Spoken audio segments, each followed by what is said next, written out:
research on memory says that 50% of what we talk about in our past isn't even the truth. So people are reliving a life that they didn't even have just to reaffirm that they can't change, right?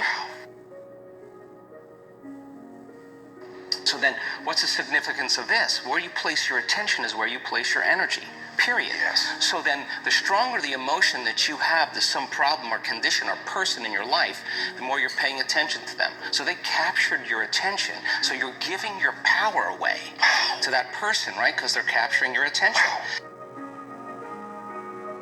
There's an energetic connection to every person, everything in your past, present reality has your energy connected to it. So now, this is the significance. When a person really decides to be defined by a vision of the future instead of the memory of the past, the hardest part about it is all of a sudden becoming conscious and not making the same unconscious choice.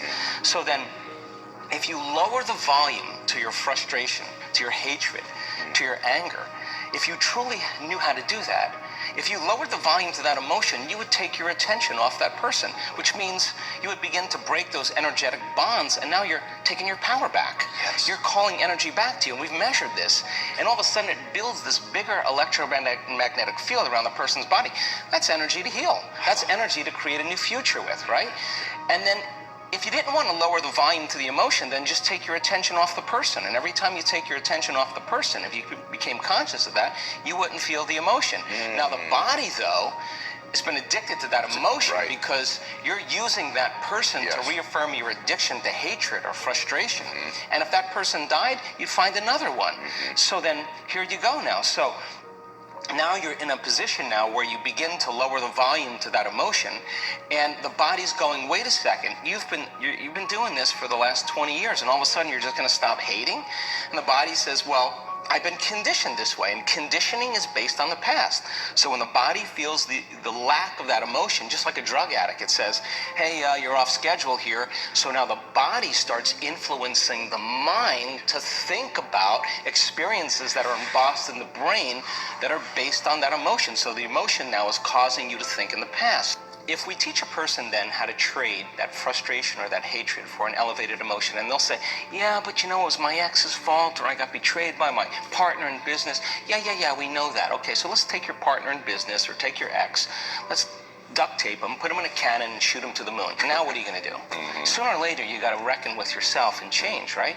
So then, teach a person then how to trade that emotion for an elevated emotion. Now, trade the emotion for an elevated emotion. Right. So you're going to give that up, and you're going to practice feeling gratitude, as an example. Yes. And the person says, well, I can't feel gratitude. And I say, absolutely you can, because you don't practice feeling it. You practice spending most of your time feeling hatred and frustration. So now it's going to take a little time to cause that heart of you to bloom, or your heart of yours to bloom. Once they're able to feel even the smallest measure of gratitude, where they start feeling appreciation, thankfulness. Gratitude, it's emotional signature. When you get something, when you're receiving something, when something has happened to you, or when something is happening to you, you say thank you because you're receiving something. So the emotional signature of gratitude means the event has already happened, or it's happening to you. So the moment you open your heart and you feel gratitude, well, that emotion then is telling the body that the experience has already occurred, and the thought then can make it into the body because it's consistent with the thought. So now you're beginning to program the autonomic nervous system into a very specific destiny. You got to maintain that modified state of mind and body your entire day, independent of the conditions in your outer environment, independent of your body's cravings of those emotions and habituations, and independent from time. And if you can, get ready.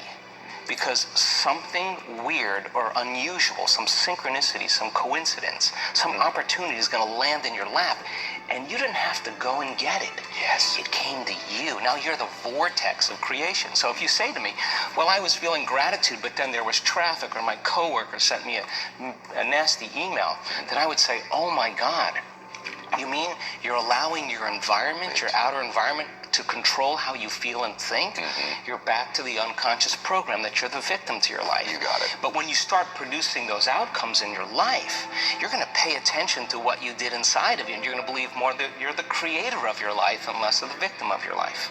We're changing our brain and body to live in that future present reality so that you feel connected to a future instead of the past. And when you're connected to the past, you're looking for it. And if you're looking for it, you're separate from it. If you're being it, then there's a complete change in energy, and nobody changes until they change their energy. And when you change your energy, you change your life. After 8,500 brain scans, I can tell you that you and I are at our absolute best when we get beyond ourselves. That is the elegant moment where we're free enough to create without any encumbrances.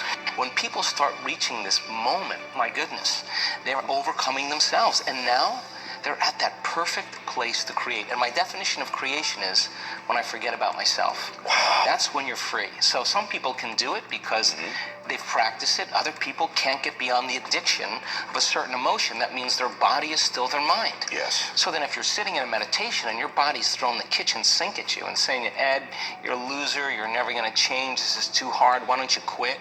And you're aware that that's your body doing that, and you say to your body, we're going to sit here.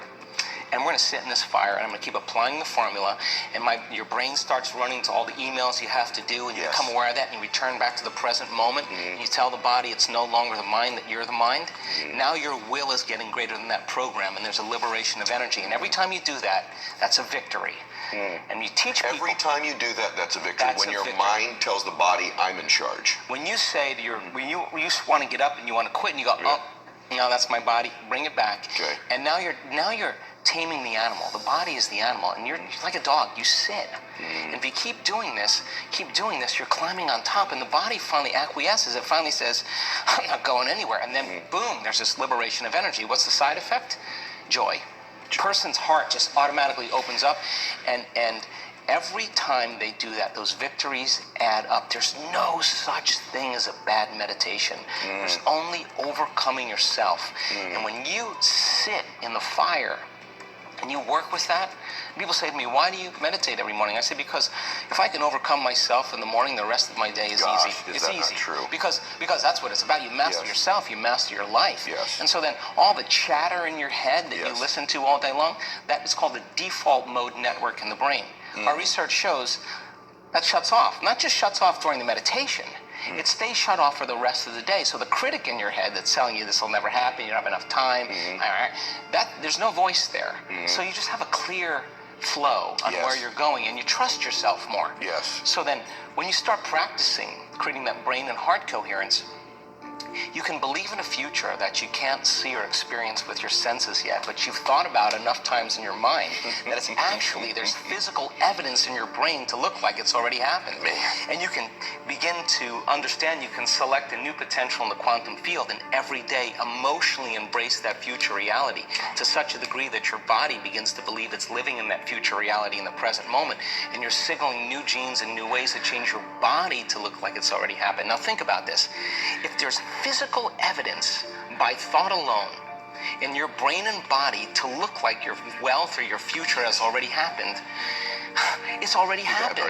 And you're already it. So it's not about your wealth. It's not about your health. It's not about your freedom. It's who you become. So then as you overcome, you become someone else. And so most people don't understand that that the truth is that every time you overcome yourself a little bit more, the side effect is that you love yourself a little bit more. And so now self-love is no longer about pleasure or having a car. It's something that you're cultivating within you. So then imagine, we have research to show, and this is such a duality, that when you start seeing the brain start synchronizing, getting coherent, from the front of the brain and the back of the brain, the two hemispheres coming together, and we can say to scientists that come and study our work, oh, watch this, Ed's gonna pop. What do you mean? Just watch, this is gonna be good. And all of a sudden you see this brain going into this kind of psychic union, the heart blows wide open, you see coherence going on, and you look around at that person, and there's tears running down their face.